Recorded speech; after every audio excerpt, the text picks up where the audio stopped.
Mikel, look what you've done. Look at all the people you've made happy. Does it just mean the most to, obviously you have your own joy, but what you've done for other people must mean an immense amount? That's the biggest joy of all. I think when you see that amount of people that happy in that many countries, you know, and happening that organically after so many years, it was beautiful to watch. Yeah, and that's the thing, isn't it? I wouldn't usually recommend flicking through social media, but in this day and age, you can capture it from so many different angles. You see the players, and then you see the Emirates, and then you see lovely stories from ex-players or like supporters who have lost loved ones, and you really, all of it is captured in a lovely way. Yeah, I think the technology just to go through what we've lived in 48 hours and try to sum it up and try to capture those moments is a great tool, and it's been really useful. Is there something you've seen that really kind of tugged on the heartstrings or really brought it home to you, what it means to everyone? Well, especially what happened at the Emirates with our supporters. I couldn't believe it. How fast it happened, how organically, and how much energy and relief and joy was involved in that celebration. And I remember talking to you in the past about like how much you enjoy being a manager, almost more than a player, because you have that power. I mean, what other job has that pressure, but in these moments, that sort of privilege, that honour of, like, you're the guys orchestrated. You've given this to these people. I think when it happens, it's magical, and I think it gives sense to everything that you go through in the process of winning something big for the club. And yeah, I would have done it again, 100%. Talk us through your Tuesday, or certainly the end part of it then, because you weren't here. So after Burnley, Martin comes to me and said, "Boss, I think we should watch the game together, and I think you and the staff should be there with us. That's the way we want to do it." I said, "Yes, if you want to do it that way, let's do it that way. It's your moment." So we trained a bit later. That was planned to start at 7:30. I think 15 minutes before that, I went upstairs in the restaurant. Everything was set up. My energy wasn't right. What do you mean? I don't know. I had a feeling that if they're going to be watching it, they're going to be playing for every ball. And if I'm there, I think it's going to be different. And the style will be different. So I went downstairs and said, "Martin, I'm really sorry. I'm going to go home. I think it's the right thing to do. So if the magic happens, I will see you straight away." So I went home. The game started. I didn't know anything about it. I was driving in the car, half an hour, go home. This is during the game, is it? No radio on? No, nothing. Just music and drive and I go home, open the door, and my kids and Lorena were watching the game in the living room. Just open the door. "I'm here. See you after the game." And I close it. I went straight to the garden. I started to build some fire in the chimney, started to get the barbecue ready. I had Gabby and another member of the staff with me. And I think it was the longest hour and a half of my life. And I was hearing things from the living room, from some of the neighbors. So you know the game's live, you know that City aren't 3-0 up or whatever? No, but I could not figure out what was happening. And then suddenly my oldest son opens the door and I see him coming. He's on tears, starts to run towards me. He jumps on me and said, "We are the Premier League winners." And 2 seconds later, my other two boys come in with my wife, started to hug me, and we all started to cry. It was so emotional.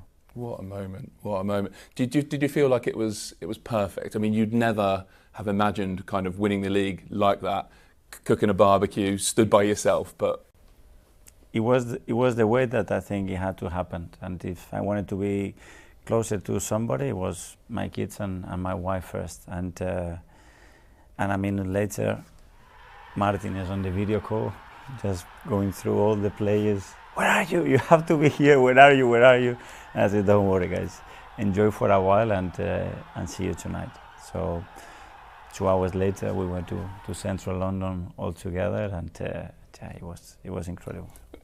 Can I just ask, since you mentioned, and obviously you were with your boys and you were with your wife, what did it mean to them? Because I guess even the players and the people around the training ground don't really see you vulnerable. I would guess you can't really show that side. So they're obviously the people closest to you. They see another side. So what did it mean to them? I think it's the moment that I realized how much it means to them, and it was their way of saying that we know what this means to you. And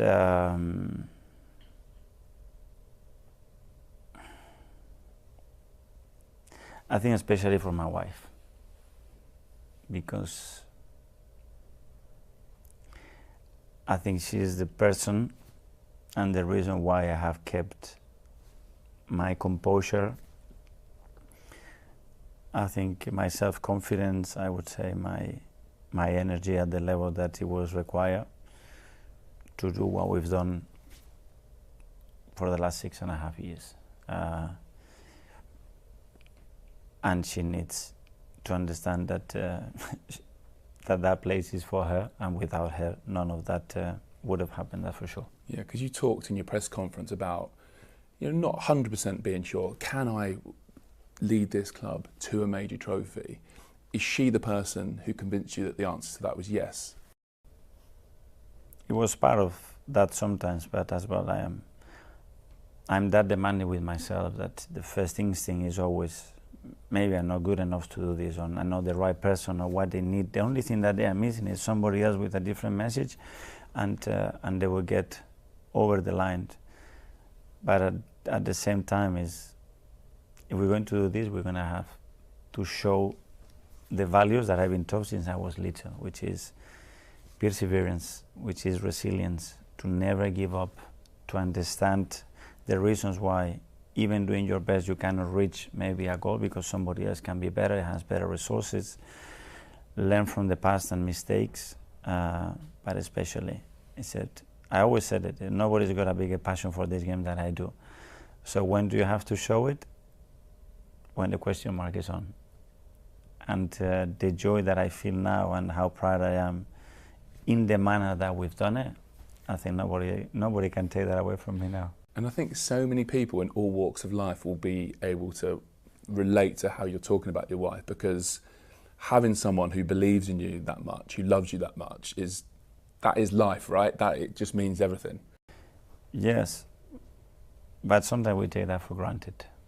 And in any condition and any circumstance, to have a person that is next to you is the biggest thing that you have in your life. And she's done something that honestly, I think you can apply to anything. Our job can be a roller coaster. It can be a storm, it can be a beautiful day. But you open my door at home and it's every day exactly the same. And there is happiness, there is joy, there is respect, and there is that sense that have you done everything that you could? That's fine. And you draw, you lose, or you win, you won't notice any difference, and that's something incredible to build, I think. Yeah, and I don't imagine you're that easy at home when you've lost Mikel, to be honest. No, but that's why they have to be so understanding sometimes, and it's not fair on them, and it's not fair on what they deserve. But when I looked at them, the first thing that my middle one said, it was, "What do you always say?" I said, "What did I say? I don't know." And he said, "You have to do your best. If you've done everything that you can do and you can control, you have to be in peace." He said, "Daddy, you've done it and you won it." Wow. How was the night out? Incredible. So I go there, almost everybody was there. I started to hug everybody, and the same emotion, when you feel that much joy. It was like these people, they've been hanging and restricting their emotions and feelings for so long. It's like opening that bottle and now everybody's like, "Wow!" And it was great. I mean, and to see the connection between the players and the staff is just, I never seen something like this. The players are incredible. Is it one of them where you almost can't hug someone tight enough, like you're worried that you're crushing them a little bit, you know what I mean? It was, and especially with the players and how they interact with us is different. And as well, in that moment, I just took my hat off and said, and I'm there with them, and making jokes, and they were having jokes with me and banter with me, and it's so good. Yeah, so you laughed along and then went, you're not playing in the final. Anyway, look, we need to race through this season a little bit. You told a lovely story in your press conference about the start of the season. And as you said, because you've come second 3 times in a row, there is that stuff that you can say in a press conference in previous season, like we're building, we're growing. You started this season needing to win the league, essentially. It felt like in the transfer market, you bought players to win now. So how difficult, I mean, that's great, and it gives you obviously had a chance to win the league, you have won the league, but how much, I don't know, how much pressure and expectation was there at the start of the season? A lot. It was different to any other year, I think, because it's building. And I mean, when you've done that, and now you are, after 7 years not in Champions League, you are Champions League, nobody talks. We're in Champions League, is like granted. You are second, is granted. You are in the Champions League later stages, that's granted. Okay, so what else is then? Now you have to win it, or none of the things that we do are good enough, and we played that since day one. So we've done a lot of work in order to make sure that the players are present in the things that we can do now, to maintain an energy that is driven by inspiration, driven by trying to be the best version of ourselves, to be improving, not an obligation to win, otherwise we are a disaster. And all the staff and players, they've been great, and being present on the moment till we've done it. There were really important moments. Well, it's certainly to be honest, from a media point of view, it felt like there were a lot of big moments early in the season. Obviously, you went to Liverpool straight away. How big does Gabriel Martinelli's equaliser against Man City feel now? And then the weekend of Newcastle, because if I'm right, you could have gone 8 points behind, and you ended that weekend, and you go to a team that's given you problems, and you end that Sunday night 2 points behind. So talk us through that part of the season. There's so many moments. I think the one you just based with Newcastle, I think it was a huge one, because we already had the feeling if you lose there, and the way Liverpool was at the start of the season, it's going to be tough, and the pressure is going to build up, and it's going to be difficult. But then the team reacted, and it showed that resilience and that capacity to find ways. The biggest one, honestly, has been the capacity of this team to overcome difficulties, especially injuries. With the amount of big players that we had out for 5, 6, 7 months during a season, with the demands that we have more than ever in our history, to deliver what we've done is credit to everybody that has that value that probably without that we couldn't achieve it. How tough did it get with injuries, especially probably around the Carabao? Then you had that international break where everyone said none of them are really injured. They obviously were. The Bournemouth game, I don't know if you would agree with this, feels probably like the only performance where you just didn't look like Arsenal. It didn't look like your team. So how difficult was that period with the injuries? A lot, because we have to modify certain things that we do, or I would like to do, because we still have to become very, very competitive every 3 days, but with very different tools. So you want to press more, basically, than you would, is that? Yeah, that's one thing, and we wanted to play with the ball in different ways, or have different players with different chemistries, and to do all the kind of stuff. But that's the moment to say, okay, what is my job? My job is, with the resources that we have, given the best possible chance and increase the probability to win. And I said, if we continue to do this, we're not going to get there. Especially because I've been in the other camp, and I know how good they are. And they're going to push this to a limit that if we don't have another 2 or 3 ways to win games, we're not going to do it. And I think the ability has been there on reinventing yourself to find and give the players tools to win in different contexts. And that's been, I think, the theme this season with this club. So when was crunch time then? Because it does almost feel like you've won this league 2 or 3 times. It looked like you were there, they reeled you in. It looked like you were there, they reeled you in. When did you have that moment where you're like, on this course, we're not going to win it? So, when were you most worried, I guess? I had 2 moments. One before Christmas, when we had the front line with a lot of injuries, and then an international break in March. Because I said, with the players that are injured now, they might come back in 2 or 3 weeks, but they're going to be out 5 or 6 weeks, and that is going to pain the way we can perform every 3 days when the most crucial part of the season is. So we cannot rely only on these 4 players when they're back, because it's not going to reach the point. But the moment is for me, the biggest question mark is when we lost against Bournemouth at home, how we're going to react that. And then is throw the tactic balls away and say, Mikel, think about something else. And then I have to think about what is the message going to be. And I said, this team is all energy, so it has to go through the energy, through the emotion, and connect them to make sure that they feel that they are the best in the world. Because at the moment they don't feel that they are the best in the world. There is doubt and there's a question mark on them. So I said, okay, how do I do that? So do I bring somebody else? Do I bring an expert? And I've done it through music. Okay.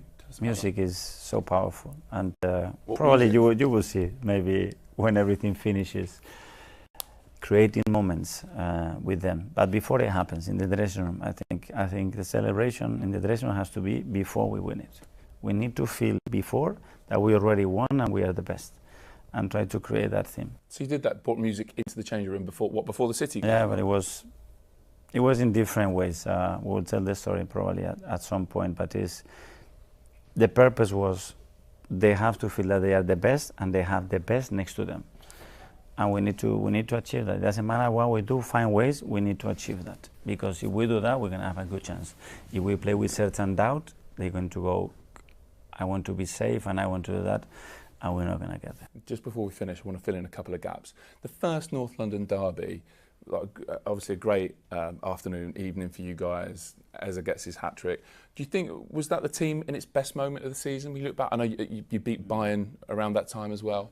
We had a period when everybody was fit and available through that period around October, that the team was flying and everything. We could beat any opponent, and you can throw us any kind of game. We were very happy to play any kind of game. We could change it, we can alter it, and the team was expressing in the best possible manner. And in terms of an idea of how I would love the team to play every day, I think it was around the time.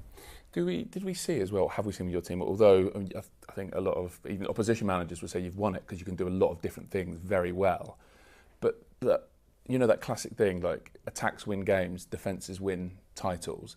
In this key period, that little mini run-in you talked about that starts after the City game, if you include Champions League, you've just conceded that one penalty. I think you don't have to be very smart. I thought,